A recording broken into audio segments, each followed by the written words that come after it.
Let's talk this morning about the work to reclaim mental health. And this morning we have an incredible story about a teenager on the Peninsula determined to make mental health a priority for all of us, especially young people who don't often speak about things that hurt. Shawn Chitnis has more on how she hopes to use AI to help all of us access resources and treatment when we need it.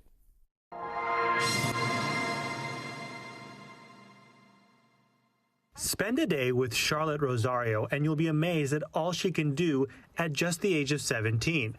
A walk around the neighborhood with her dog is a nice break for the junior in high school who created a platform to improve access to mental health resources. I really want to make it a lot easier and faster for people to get that critical help that they might need. Search Mental Health uses artificial intelligence to find services and treatment options near you based on what you're dealing with in that moment. The more detail you provide, the better response the AI will give someone in need. My dad actually passed away by suicide when I was just 12 years old.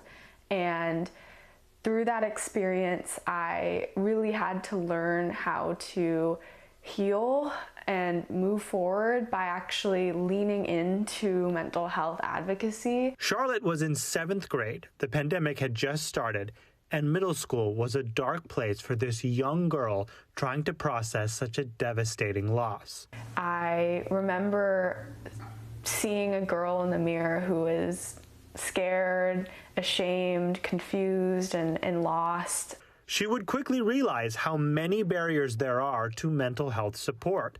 Beyond the stigma and intimidation many face, especially students, there were so many resources available that people just weren't aware of. I always think about my dad and all of the people that I've met in my community over the years who I know have struggled with their own mental health challenges or suicide loss, and I keep their stories in mind because that's really what drives these projects and what has driven Search Mental Health.